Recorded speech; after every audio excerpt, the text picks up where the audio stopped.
আসসালামু আলাইকুম।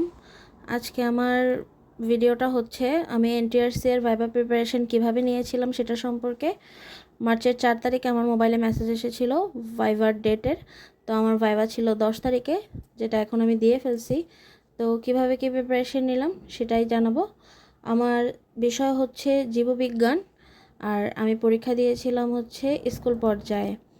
কলেজেরটাও কলেজেরটাও দিছিলাম, কিন্তু কলেজেরটাই আমার পাশ আসে নাই প্রিলিতেই। তো এই তো ভাইবার জন্য নিয়েছিলাম ভাইবার সহায়িকা, একটা হচ্ছে ব্যতিক্রমের আর একটা হচ্ছে দিগদর্শনের। এগুলো থেকে একটু জাস্ট হেল্প নিয়েছিলাম, কারণ এখানে আমার বিষয়ভিত্তিক কিছুই ছিল না। তবে সাম্প্রতিক বাংলাদেশ বিষয়াবলী, তারপরে জুলাই আন্দোলন, বিভিন্ন জেলা সম্পর্কে এই বই থেকেই পড়ছি।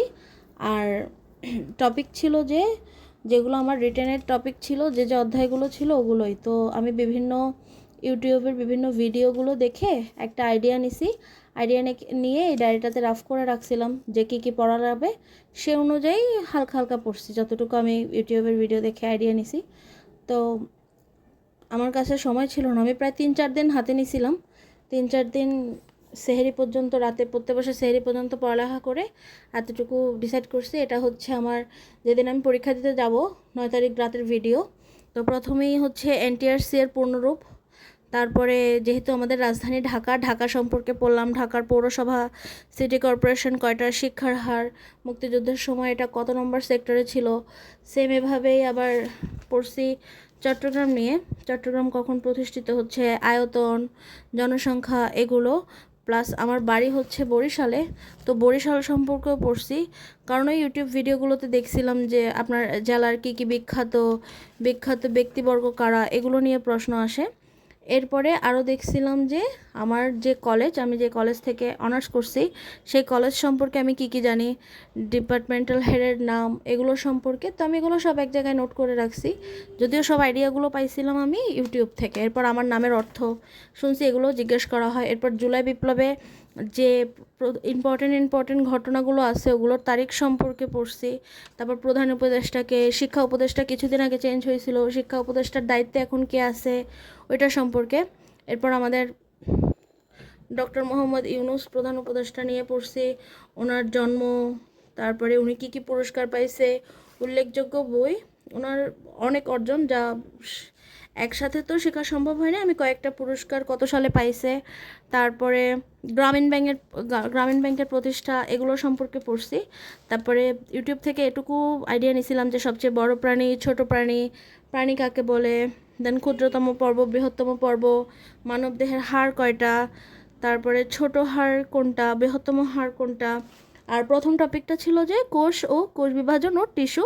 তারপর কোষ কাকে বলে, কোষবিদ্যার নিউক্লিয়াসকে আবিষ্কার করে, কোষকে আবিষ্কার করে, কোষ পর্দার ডিএনএ, এগুলো নিয়েও বিস্তারিত পড়ছি। এরপর বৃহৎ কোষ, দীর্ঘ কোষ, ক্ষুদ্রতম কোষ কোনটা, কোষ বিভাজন, মাইটোসিস, মিয়োসিস, এগুলো নিয়েও মোটামুটি যেন জিজ্ঞেস করলে পারি ওই টাইপের। তারপর মিয়োসিসের ধাপ কয়টা, ওগুলো সব কিছু আমি শিখে গেছিলাম। এরপরে ক্রোমোজোম, হ্যাপ্লয়েড কোষ, ডিপ্লয়েড কোষ, কায়াজামা, এগুলো সম্পর্কেও, টিস্যু, তারপরে নিউরনের কী কী আছে, অস্থি, তরুণাস্থি, এগুলো নিয়ে। এরপরের টপিকটা হচ্ছে টেক্সোনমি। তো শ্রেণীবিন্যাস কাকে বলে, শ্রেণীবিন্যাসের জনককে, শ্রেণীবিন্যাসের ধাপগুলো, এরপরে শ্রেণীবিন্যাসের প্রকারভেদ, প্রাণীবিদ্যার জনক, উদ্ভিদবিদ্যার জনক। আমি যেহেতু মৎস্যবিদ্যা নিয়ে পড়তেছি, এখন ফিশার্স নিয়ে মাস্টার্স করতেছি, এর জন্য মৎস্যবিজ্ঞানের জনককে, আইসিজেডএন, আইসিবিএন, এগুলোর সম্পর্কে পূর্ণরূপ পড়লাম। এরপরে আমাদের যে শ্রেণী আছে, মাম্মালিয়া, রেপ্টেলিয়া, অ্যামফিবিয়া, এগুলো সম্পর্কেও পড়লাম। কারো যদি আমার এটা দেখতে হয় তাহলে পজ করে আমার খাতাটা ক্লিয়ারলি আশা করি দেখা যাচ্ছে, আমি অনেক তাড়াহুড়ায় বলতেছি। এরপর অণুজীব, সালোক সংশ্লেষণ, এগুলো নিয়েও লিখছি, যতটা সম্ভব হয়েছে প্রায় ক্লিয়ার করে, রাসায়নিক বিক্রিয়াটা। এরপরে হচ্ছে আমি যদি ইংলিশে আমাকে নিজেকে ইন্ট্রোডিউস করতে বলতো তাহলে কিভাবে করতাম, আমি একদম টোটাল মুখস্থ করে বারবার বলার প্র্যাকটিসও করছিলাম। তারপরে শুনছি যে আদর্শ শিক্ষকের কয়টা গুণাবলী আছে, তো আমার পছন্দ অনুযায়ী আমি কয়েকটা গুণাবলী লিখে নিয়েছিলাম। আমি অনেকগুলো ভিডিও দেখছি ইউটিউবে, ওখান থেকে যতটুকু ধারণা পাইছি ততটুকু, বাস্তবে তো আমিও জানি না কোথা থেকে প্রশ্ন করবে। এরপরে এই এই যে জুলাই বিপ্লবেরগুলো, তারপরে হচ্ছে জেলা সম্পর্কের যে ইনফরমেশনগুলো আমি ওগুলো নিয়েছিলাম এই বইটা থেকে। আর যেগুলো আমি নোট করে পড়তে পারি নাই ওগুলো আমি আমার যে রিটেনের বইটা ছিল আমি রিটেনে রেনেসা দিয়ে পড়ছিলাম। তো রিটেনের বইটার অধ্যায়ের প্রথম দিকে কতগুলো জ্ঞানমূলক প্রশ্ন ছিল ওগুলো থেকে পড়ছি।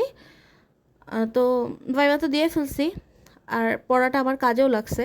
তো কী কী প্রশ্ন আসছে এটা আমি আশা করি পরের ভিডিওতে বলবো।